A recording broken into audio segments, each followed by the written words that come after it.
Innal hamdalillah nahmaduhu wa nasta'inuhu wa nastaghfiruh wa na'udzu billahi min shururi anfusina wa min sayyiati a'malina may yahdihillahu fala mudhillalah wa may yudlil fala hadiyalah. Asyhadu an la ilaha illallah wahdahu la syarikalah wa asyhadu anna Muhammadan abduhu wa rasuluh alladzi la nabiyya ba'dah. Raditu billahi rabba wa bil islami dina wa bi Muhammadin nabiyya wa rasula amma ba'd. Alhamdulillah kita masih bisa berkumpul kembali di Masjid Baitur Rahim untuk melanjutkan kajian kita mengenai musuh-musuh Islam. Jadi kalau Ustadz Oka mungkin membahasnya parasit akidah, parasit pada akidah yang dianut oleh umat Islam. Nah, kalau kita di kajian ini membahas parasit yang ada di akidah agama lain. Jadi bukan di agama Islam. Gunanya untuk apa? Gunanya untuk mengenal lebih dalam apa sih yang sebenarnya terjadi di agama lain. Karena apa? Karena agama-agama lain tersebut sejatinya sudah diperingatkan oleh Allah sebagai musuh Islam, yaitu Al-Maghdub dan Ad-Dhalin, ya, yang ada di akhir surat Al-Fatihah yang kita baca. Nah, kali ini kita akan membahas parasit yang ada di dalam akidah agama Ad-Dhalin tadi. Agama apa, Pak? Ad-Dhalin. Agama Kristen. Sebelumnya dulu pernah dibahas juga mengenai dualisme yang ada di dalam agama Kristen ini, yaitu peristiwa perpecahan faham Unitarian dan Trinitarian yang ada di dalam agama Kristen, yang mana pada awalnya sekitar 3 abad pertama Nabi Isa diangkat, atau kalau menurut agama Kristen Yesus diangkat. Nah, itu agama Kristen masih menganut faham Unitarian. Unitarian itu faham yang sama dengan agama Islam, Pak. Tauhid, percaya dengan satu Tuhan, dan Nabi Isa adalah utusan Allah. Sampai pada tahun 300-an, tepatnya 325, dalam sebuah persidangan di wilayah yang namanya Nisea, itu terpecah. Ada paham baru namanya Trinitarian yang berpaham bahwa Tuhan itu adalah 3 gitu. Nah, setelah Trinitarian tersebut berkembang, maka penganut paham-paham Unitarian ini akhirnya dibantai, dihabisi gitu. Karena apa? Karena mereka anggap paham Unitarian ini sebagai benalu atau sebagai parasit di agama Kristen gitu. Padahal yang benar adalah yang Unitarian gitu. Nah, itu dualisme yang terjadi di agama Kristen. Nah, kali ini kita membahas lagi dualisme lagi. Jadi ada beberapa dualisme yang ada di dalam agama Kristen ini. Yang pertama tadi perpecahan antara Unitarian dan Trinitarian. Nah, yang kedua ini adalah perbedaan paham mengenai status garis keturunan Yesus. Nah, untuk memulainya kita akan mengenal sebuah nama yang menjadi kontroversi di dalam agama Kristen itu sendiri, yaitu Maria Magdalena. Ada yang pernah dengar Pak? Maria Magdalena?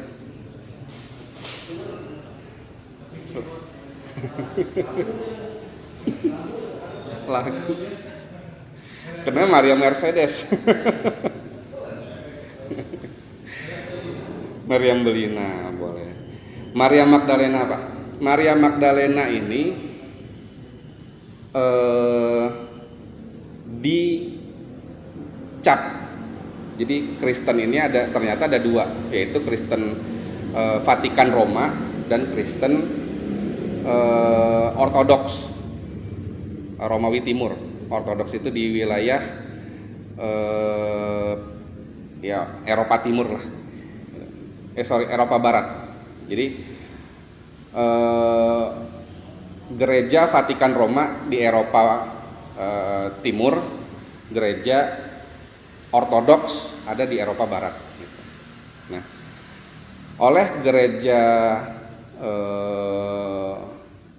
gereja Vatikan, Roma Vatikan, Maria Magdalena ini dicap sebagai perempuan yang tidak baik, gitu. Maaf, dicap sebagai pelacur. Maria Magdalena ini. Kenapa sampai sebegitunya? Nah, ada ceritanya Pak. Nah, Maria Magdalena ini sendiri adalah anak dari keluarga kaya yang tinggal di daerah yang namanya Magdala.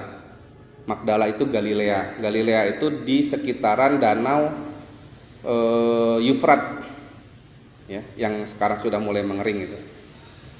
Itu adalah desa nelayan yang terletak di pemukiman Yudea. Jadi sekarang itu ada di daerah sekitar Palestina, Galilea.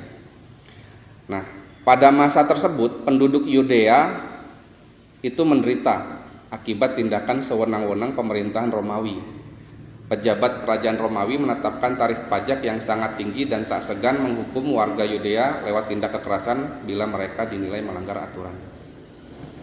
Jadi kondisinya pada saat itu di wilayah Magdala tadi, pemimpinnya itu kejam gitu ya, memungut pajak tanpa melihat kondisi masyarakatnya, gitu, memaksakan kehendak untuk pemerintahnya.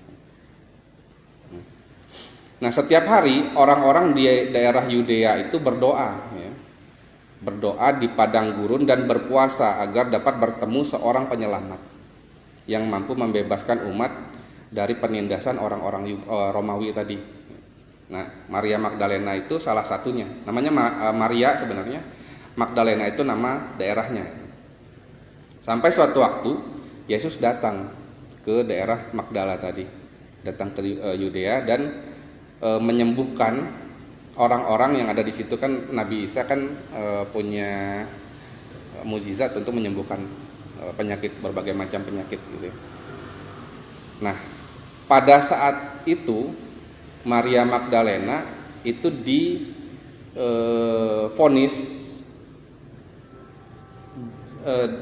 dikelilingi oleh 7 setan. Istilah dalam Injil namanya Injil Maria, Pak. Injil Maria itu adalah Injil yang ditulis oleh Maria Magdalena tadi sebenarnya. Namanya Injil Maria. Nah, di dalam Injil Maria tadi itu Maria Magdalena menuliskan bahwa dia dikelilingi oleh 7 setan. Nah, menurut tafsir Injil, 7 setan itu adalah kondisi negatif sebagai penyakit-penyakit sih. Jadi kayak Maria Magdalena itu menderita epilepsi, menderita kondisi-kondisi kayak penyakit-penyakit yang sulit disembuhkan pada masa itu gitu ya. Nah, ada 7 penyakit, makanya disebutnya 7 setan gitu. Nah, itu yang ditafsirkan oleh Catherine L. Johnson, asisten profesor sejarah di Catholic University Amerika Serikat.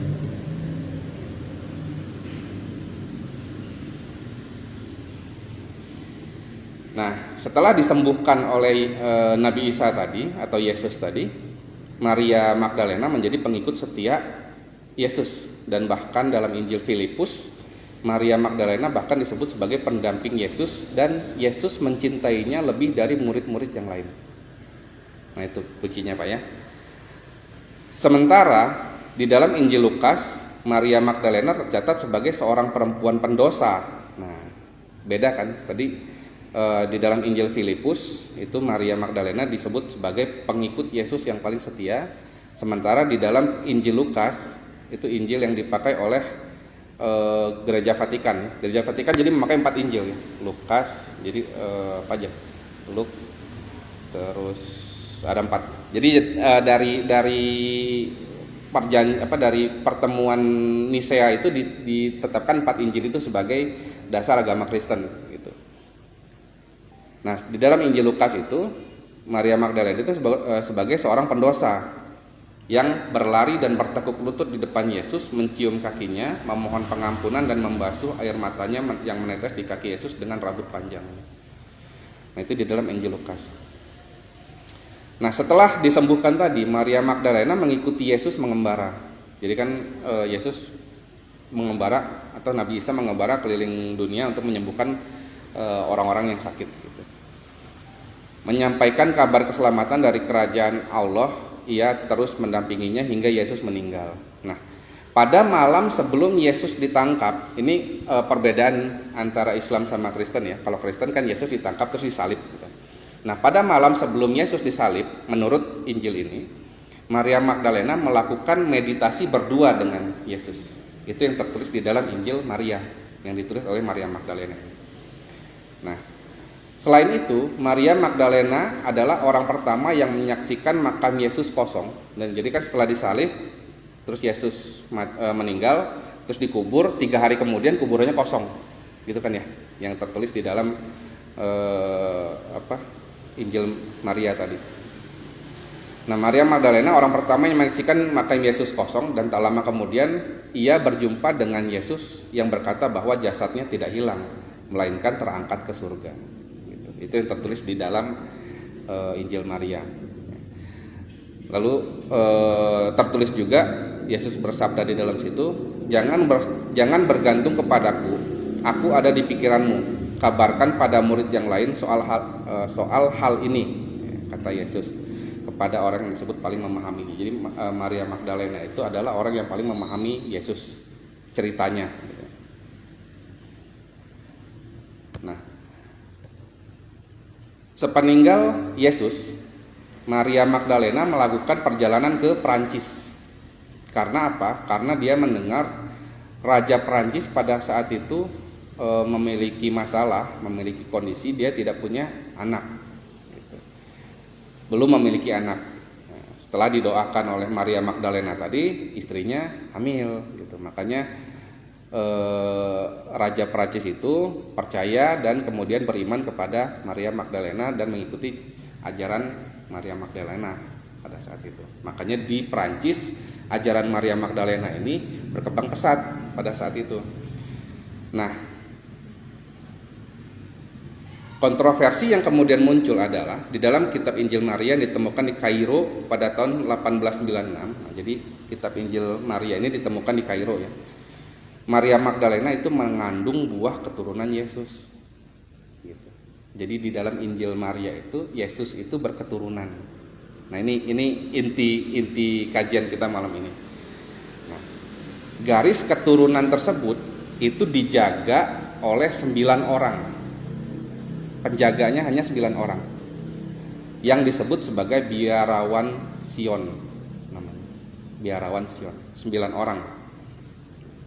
Nah, garis keturunan itu disebut sebagai Sangril namanya, atau cawan suci. Cawan suci ini banyak penafsiran sebenarnya. Ada yang menafsirkan cawan suci ini adalah cawan yang dipakai oleh kayak cangkir gitu yang dipakai oleh Yesus pada saat perjamuan terakhir. Nah, jadi setelah Yesus dibangkitkan 3 hari setelah kematiannya, setelah Yesus dibangkitkan 3 hari setelah kematiannya, Yesus mengumpulkan murid-muridnya lalu menjamu mereka di dalam sebuah makan malam. Nah, jamuan makan malam tersebut dilukiskan oleh seorang pelukis terkenal yaitu Leonardo da Vinci. Judul lukisannya Perjamuan Terakhir atau dalam bahasa Inggrisnya The Last Supper. Ya, itu yang ada di poster kajian kita malam ini. Nah, itu lukisannya Pak, The Last Supper itu. Jadi Yesus menjamu semua muridnya, termasuk Maria Magdalena ada di situ dalam sebuah perjamuan. Nah, cangkir yang dipakai oleh Yesus itu yang disebut sebagai, ada yang menafsirkan sebagai cawan suci gitu. Nah, ada juga yang menafsirkan cawan suci itu adalah lambang kewanitaan gitu. Jadi rahim yang menampung darah suci Yesus yang nantinya akan melahirkan keturunan Yesus. Ada yang menafsirkan seperti itu. Nah, yang paling banyak pengikutnya adalah penafsiran yang kedua, yaitu garis darah keturunan Yesus tadi. Gitu. Makanya dia dijaga oleh 9 orang penjaga. Jadi 9 orang penjaga ini turun temurun, Pak.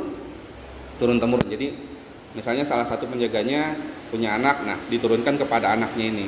Terus turun temurun sampai di tahun 1090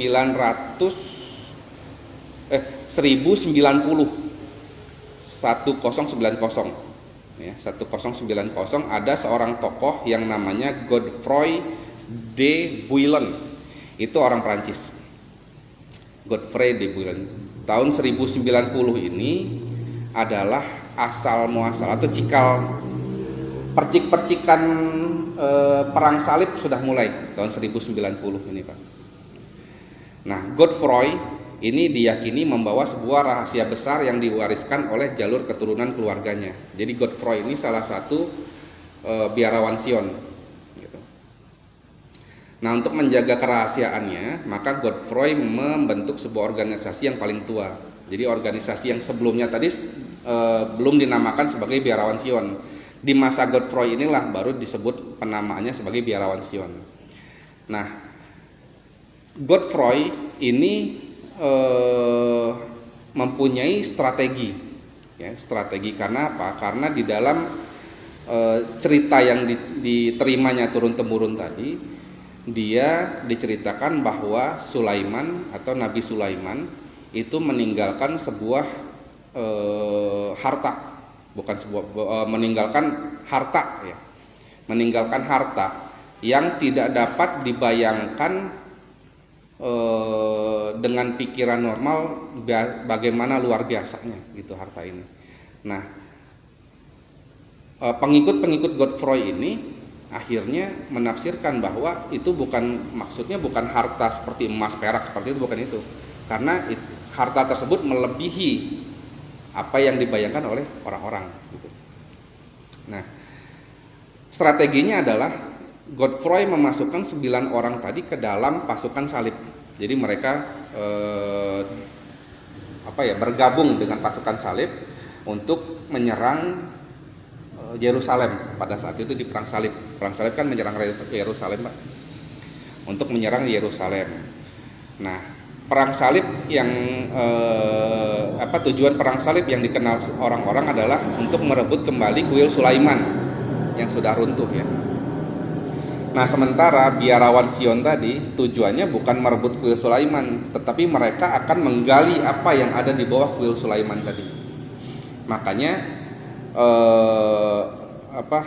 pada saat pasukan salib tadi sudah memenangi perang salib tadi, biarawan Sion ini meminta izin kepada Raja Baldwin yang pada saat itu berkuasa untuk menempati kandang kuda yang ada di bawah kuil. Agak aneh. Karena apa? Karena pasukan salib itu dianggap sebagai pahlawan pada saat itu. Tetapi kenapa mereka malah menempati ruangan yang ada di dekat kandang kuda di bawah kuil tadi. Nah, tapi itu tidak menjadi pemikiran pada saat itu karena mereka tujuan fokus utamanya adalah untuk menjaga pengunjung-pengunjung yang akan berziarah ke kuil Sulaiman tadi gitu. Nah, selama sekitar 9 tahun mereka ada di situ, biarawan Sion ini terus menggali di bawah kuil tersebut sampai akhirnya mereka menemukan ruangan yang diceritakan oleh Godefroy tadi. Nah, di dalam ruangan tersebut mereka menemukan buku-buku, kitab-kitab, artefak-artefak sihir yang dulu pernah dikubur oleh Nabi Sulaiman. Jadi di masa Nabi Sulaiman, penyihir-penyihir yang mempelajari sihir hitam itu ditangkap, dihukum, ya, dieksekusi. Buku-bukunya dikumpulkan, ditaruh di bawah singgasana Nabi Sulaiman tadi. Tidak ada satu orang pun yang tahu, tetapi hal tersebut akhirnya diketahui oleh Godfrey the Boiler tadi. Karena apa? Karena ya qadarullah, Allahu a'lam, mungkin dibisiki oleh iblis. Jadi pada saat Nabi Sulaiman mengubur kitab-kitab tadi, dia memohon kepada Allah untuk menjauhkan iblis dari tempat itu. Jadi iblis tidak bisa menyentuh peti yang berisi kitab-kitab tadi, karena jika menyentuh maka iblis tersebut akan terbakar, akan mati. Makanya pasukan salib yang dalam hal ini biarawan Sion itu dibisiki oleh iblis untuk menggali ruangan tersebut gitu, untuk mendapatkan kitab-kitab tadi. Nah, setelah mendapatkan kitab-kitab tadi, biarawan Sion sudah secara rahasia, secara sembunyi-sembunyi mempelajari isi kitab-kitab tadi, sehingga akhirnya terbentuklah sebuah kepercayaan baru yang mereka sebut sebagai Kabbala. Kabbala yang mereka pelajari, dan Kabbala tersebut turun temurun terus dilestarikan sampai saat ini. Ya. Nanti kita lihat bagaimana cara mereka melestarikannya.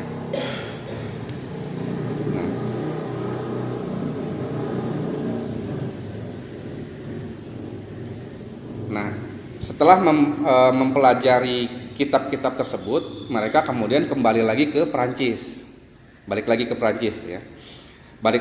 Perancis, tetap mempelajari kitab-kitab tersebut sembunyi-sembunyi, ya, sampai akhirnya Paus Innocent II mengeluarkan keputusan kepausan bahwa para ksatria Templar berhak menetapkan hukum bagi mereka sendiri. Nah, akhirnya ksatria Templar ini mendapatkan otonomi sendiri. Dengan otonomi tersebut, semua kegiatan Templar termasuk biarawan Sion bebas dari campur tangan para raja dan pendeta tinggi.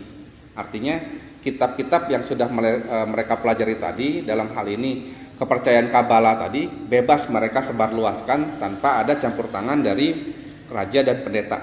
Akhirnya menyebar ajaran Kabbala tadi di Perancis. Dengan otonomi tersebut, Templar meluas hingga ke angka yang mengejutkan dalam jumlah maupun kekuatan politik. Berkembang pesat mereka, Pak. Mereka mengumpulkan tanah-tanah yang luas di berbagai negara, dan mereka juga memberikan pinjaman kepada para bangsawan yang pailit dan menerapkan bunga. Nah, dari sinilah akhirnya mereka menjadi perkumpulan yang kaya raya, Pak. Jadi mereka meminjamkan kepada bangsawan-bangsawan yang sudah mau bangkrut, terus mereka menetapkan bunga yang tinggi kepada bangsawan tersebut. Nah, dari situ mereka akhirnya membangun bank-bank modern dan memperluas kekayaan dan pengaruh mereka. Jadi dari harta tadi akhirnya mereka memperluas pengaruhnya. Nah, hal tersebut itu membuat Raja Philip yang pada saat itu berkuasa di Perancis, Raja Philip IV, resah. Jadi perkembangan Templar yang luar biasa ini membuat Raja Philip IV tersebut resah. Akhirnya ngobrol dengan Paus yang pada saat itu menjabat, yaitu Paus Clement V. Nah, lalu mereka bersepakat untuk membubarkan Ksatria Templar tadi, termasuk biarawan Zion tadi, dengan cara yang sistematis, cantik caranya, Pak. Cerdik caranya, yaitu membuat sebuah perintah.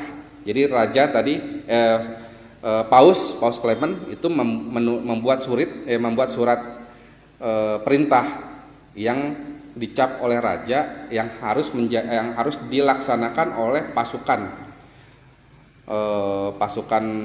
kerajaan pada saat itu.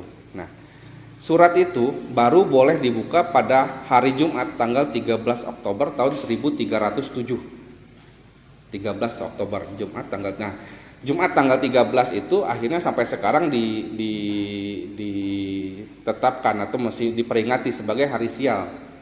Tanggal 13 hari Jumat the 13th, ya.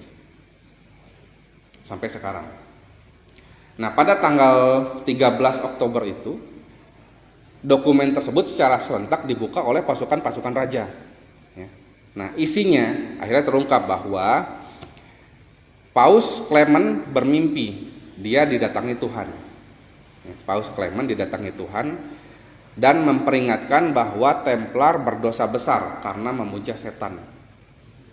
Gitu. Jadi mimpi didatengin Tuhan, ngasih tahu bahwa Templar itu berdosa besar karena memuja setan lewat ajaran Kabbalah tadi. Gitu. Nah, akhirnya dengan perintah tersebut, Ksatria Templar akhirnya ditangkap dan disiksa. Sebagian besar dibakar hidup-hidup pada hari Jumat tanggal 13 tadi. Yang saat ini masih dianggap sebagai hari sial. Ya. Nah, tujuan penangkapan tersebut itu sebenarnya bukan membasmi Templarnya, tetapi mereka mencari kitab-kitab sihir itu tadi. Kitab-kitab sihir. Nah, biarawan Sion tadi itu sudah membaca arah kemana si Paus tadi, strateginya kemana. Gitu. Nah, akhirnya kitab-kitab tersebut tidak bisa ditemukan oleh pasukan-pasukan kerajaan karena mereka sudah mempercayakan kepada salah satu biarawan Sion untuk menjaga kerahasiaannya. Nah, isi kitab-kitab tadi secara sangat cerdik itu sudah diubah menjadi dalam bentuk karya seni. Ya. Jadi biarawan Sion tadi itu sudah mengubah isi kitab-kitab tadi ke dalam seni, lukisan, ritual, dan arsitektur. Jadi akhirnya 3 hal tersebut yang akan menjadi cara mereka berkomunikasi, gitu. Seni, arsitek, dan ritual. Nah, setelah Templar tadi dibantai, biarawan Sion itu sudah mengetahui strategi Paus Clement tadi. Akhirnya mereka duluan melarikan diri ke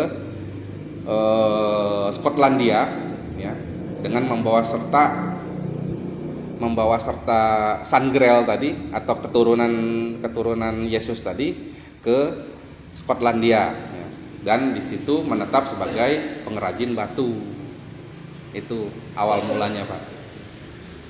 Nah, garis keturunan Yesus tadi kemudian berkembang menjadi garis keturunan Merovingian, yaitu garis keturunan raja-raja yang ada di Inggris pada saat ini. Sampai sekarang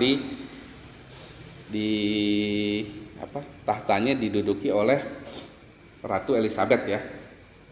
Itu salah satu Sangrealnya atau garis keturunan Yesusnya. Nah, sementara itu ajaran kuno tadi tetap dijaga dan dilestarikan turun-temurun sampai saat ini dalam bentuk arsitektur, simbologi, dan ritual. Itulah awal mulanya tercipta Freemason, ya. Freemason. Jadi mereka bertempat di dataran tinggi Skotlandia, yang pada saat itu Skotlandia masih terpecah-pecah, Pak. Masih terpecah-pecah. Jadi ada Skotlandia, ada Wales, ada Irlandia, ada Inggris. Jadi ada empat negara yang ada di daerah tersebut, gitu. Nah, nantinya daerah tersebut akan disatukan oleh rombongan yang akan menyusul biarawan Sion tadi dari wilayah Kaukasia. Rombongan apa lagi? Kaukasia. Rombongan dari Kaukasia ini adalah rombongan yang menjadi cikal bakal Illuminati nantinya, Pak. Jadi mereka menyebut diri sebagai keturunan ke-13 dari Nabi Yakub. Nabi Yakub kan keturunannya ada 12 tuh. Nah, mereka menyebut sebagai keturunan ke-13. Karena apa? Karena di zaman Nabi Musa, Samiri kan diusir oleh Nabi Musa karena membuat patung sapi. Nah, Samiri itu kemudian karena diusir dia berkelana ke daerah timur. Ke daerah timur itu daerah ya Sri Lanka, daerah India seperti itu. Jadi tidak heran kalau sekarang di daerah India itu mereka memuja sapi, lembu ya, sapi. Itu kan patung yang dibuat oleh Samiri kan. Nah, di situ mereka memuja sapinya. Nah terus akhirnya mereka tembus ke gerbang Kaukasia, mereka berasimilasi dengan penduduk yang ada di situ sampai akhirnya keturunan tersebut semakin mengecil dan disebut sebagai Yahudi hybrid, Yahudi campuran. Yahudi campuran ini Yahudi yang sudah berasimilasi dengan orang biasa gitu maksudnya.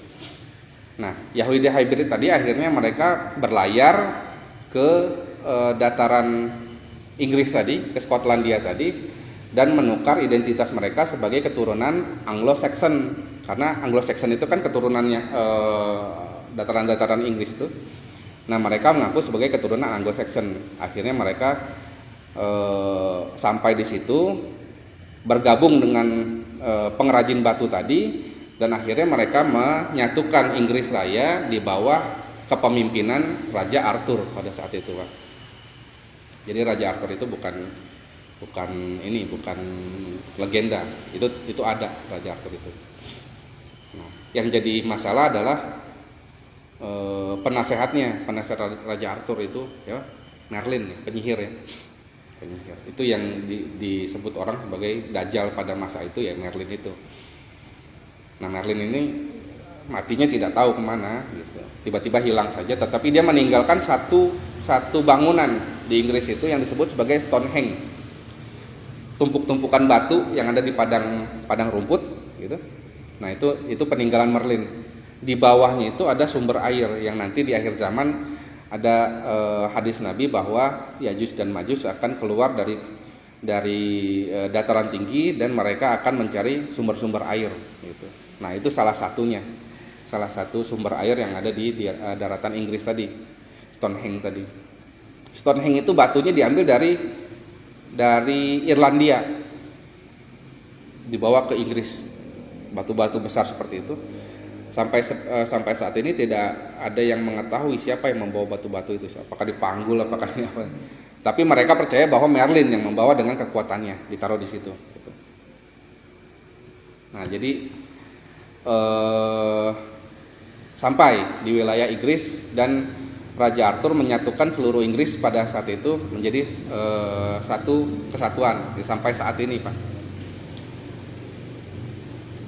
Sampai saat ini di Inggris itu jadi gini, mereka itu sebenarnya tetap ada beberapa negara gitu ya. Jadi ada Wales, ada Irlandia, ada Inggris, ada Skotlandia gitu. Jadi kalau kita lihat nonton Piala Dunia itu kan ada pasukan sepak bola dari Skotlandia, dari Inggris ya, terus dari Wales. Dulu yang dari Wales itu saya suka sama Ryan Giggs ya. Ada yang pernah dengar, Kak? Ryan Giggs sudah tua. Nah, tapi kalau di Olimpiade itu tidak ada. Jadi tidak ada Skotlandia, tidak ada Irlandia, tidak ada Inggris, tidak ada Wales, tapi adanya Inggris saja, Great Britain namanya. Itu di Olimpiade gitu. Nah, ini beda. Mungkin ada yang baru ngeh, Pak. Jadi kalau di Olimpiade nyari Skotlandia tidak ada, beda. Karena apa? Karena Olimpiade itu sebenarnya adalah ritual suci, gitu, yaitu menyembah dewa matahari di Bukit Olympus. Itu perhelatan suci sebenarnya. Makanya mereka bersatu untuk di dalam perhelatan itu. Kalau Piala Dunia sih itu pertandingan sepak bola biasa lah gitu ya. Tapi kalau Olimpiade itu suci menurut mereka. Nah, sekarang kita coba bahas tentang Leonardo da Vinci. Jadi tadi kan sudah kelihatan, Pak ya, bahwa awalnya Maria Magdalena mempunyai keturunan dijaga oleh biarawan Sion, akhirnya mereka masuk ke Inggris gitu. Nah, sekarang kita bahas tentang Leonardo da Vinci. Leonardo da Vinci ini adalah salah satu seniman yang terkenal pada masanya selain dari 4 seniman yang lain, yaitu Raphael, Michelangelo, dan Leonardo da Vinci. Raphael ya, itu yang ada di, kalau suka nonton film Kura-Kura Ninja, Pak, Ada 4 orang, itu namanya nama 4 seniman yang ada pada saat itu. Kan Donatello, Raphael, terus Michelangelo sama Leonardo, ada 4 jadinya. Itu dibuat oleh Hollywood ya, filmnya. Udah nonton belum Pak? Kura-kura Ninja yang versi film. Jadi saya kalau nonton film itu suka merhatiin gitu. Kayak misalnya film National Treasure gitu. National Treasure yang diperankan oleh Nicolas Cage. Itu kan mereka mencari harta karun yang harta karun peninggalan Nabi Sulaiman sebenarnya Pak. Sama kayak ceritanya Biarawan Sion ini, mereka mencari harta karun Nabi Sulaiman juga gitu. Atau misalnya kayak film Lord of the Ring itu gini, film Lord of the Ring itu dinilai sebagai film yang menggambarkan akhir zaman menurut pandangan Yahudi gitu. Mereka mempelajari hadis-hadis Nabi, terus mereka buat ke dalam film, yaitu Lord of the Ring itu Pak. Itu penggambarannya paling mendekati di film itu. Jadi mereka aja mempelajari hadis Nabi. Mereka mempelajari hadis-hadis Nabi, mereka buat film gitu ya. Jadi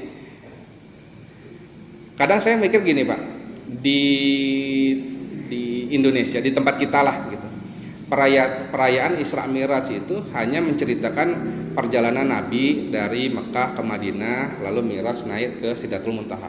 Itu terus diulang-ulang setiap perayaan Isra Mi'raj gitu.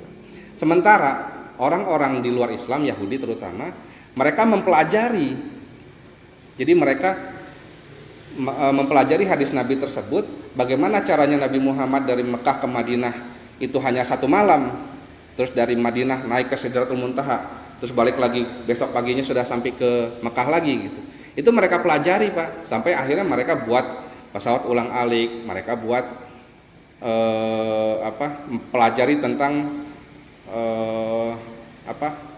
spherical vortex. Nah, apalagi spherical vortex. Jadi gini, Amerika menyerang Irak, itu tujuan utamanya sebenarnya bukan minyak, sebenarnya bukan menemukan Islam, tetapi mereka mencari menara Babilonia, menara Babel yang dulu dibangun oleh Raja Namrud, menara Babel. Untuk apa? Mereka akan membangun sebuah menara Babel yang baru untuk mereka jadikan sebagai spherical vortex. Spherical vortex itu adalah energi yang berputar terus naik ke atas Pak. Umat Islam juga punya spherical vortex di Mekah, di Ka'bah. Jadi orang tawaf, energi diputar naik ke atas untuk membuka gerbang dimensi untuk sampai ke Sidratul Muntaha. Di atas nanti ada malaikat tawaf lagi, terus lagi ke atas sampai ke langit ke-7 gitu Pak. Itu spherical vortex-nya orang Islam. Apa yang membuat spherical vortex itu kuat? Yaitu bangunan-bangunan yang menyalurkan energi ke Mekah tadi. Bangunan-bangunan yang dimaksud adalah masjid. Jadi masjid yang ada di seluruh dunia ini menyalurkan energi positif yang ada di dalamnya ke Mekah. Nanti di Mekah, di Ka'bah diputar lagi naik ke atas gitu Pak. Itu energi positif. Jadi spherical vortex itu ada 2, spherical positif, spherical negatif. Nah, spherical negatif inilah yang pusatnya akan mereka bangun di menara Babel tadi. Nah, apa bangunan-bangunan yang menyedot energi untuk disampaikan ke menara Babel tadi? Itu adalah bangunan yang namanya kayak bangunan lurus gitu, terus di ujungnya ada piramid kecil. Pernah lihat Pak?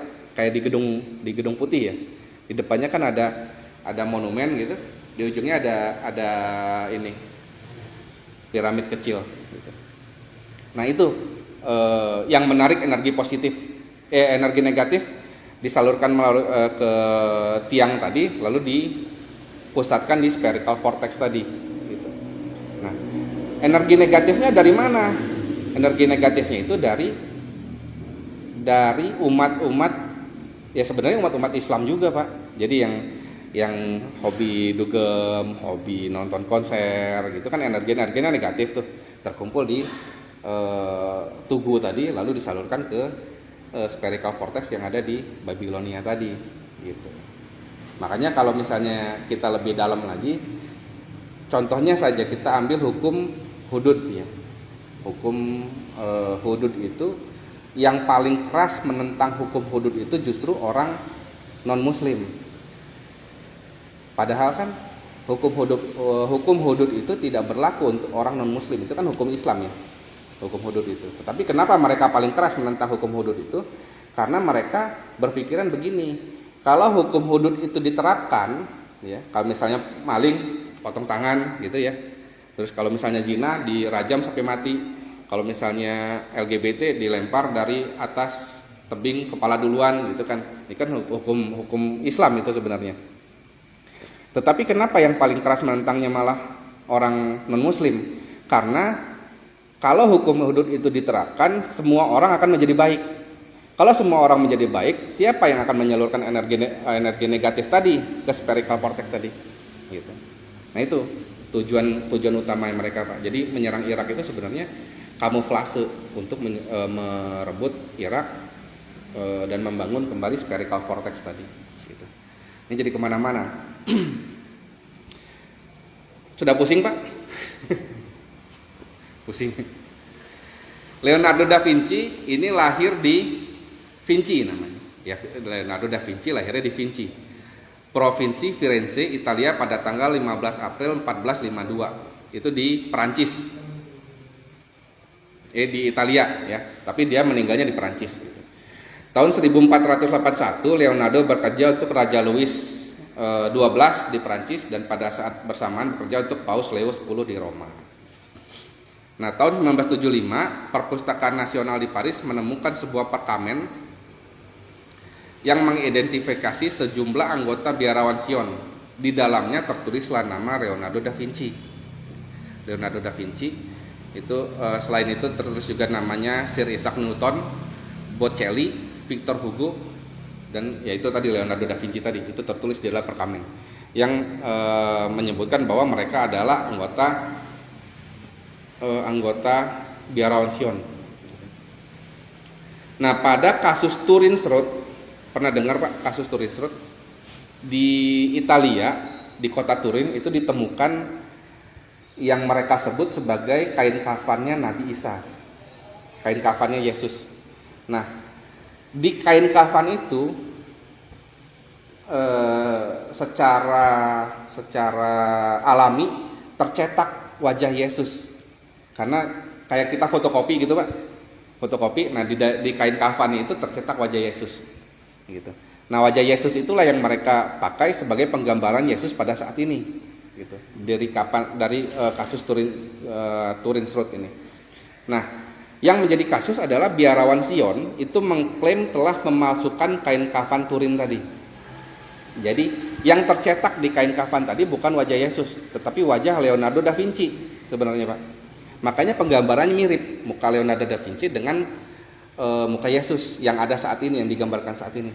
Gitu. Nah itu yang menjadi kontroversinya, ya, kasus Turin's-Road. Itu tertulis di dalam buku yang berjudul Turin's-Road in Whose Image. Jadi muka siapa yang tercetak di kain kafan itu? Gitu. Nah, kemudian Leonardo da Vinci ini dia mengetuai biarawan Sion itu dari tahun 1510 sampai 1519, ada 9 tahun. Leonardo sangat mempercayai bahwa Holy Grail yang dimaksud adalah garis keturunan Yesus dan menggambarkan bahwa Sang Grail adalah kekuatan dan kemampuan perempuan untuk melahirkan kehidupan yang pernah sangat disucikan. Jadi Leonardo da Vinci ini percaya bahwa Holy Grail itu bukan cawan yang dipakai oleh Yesus tadi, tetapi dia menggambarkan, dia percaya bahwa Holy Grail itu atau cawan suci itu adalah garis keturunan dari Maria Magdalena tadi. Gitu. Sampai saat ini itu masih menjadi pertentangan Pak. Sampai terakhir kalau pernah nonton film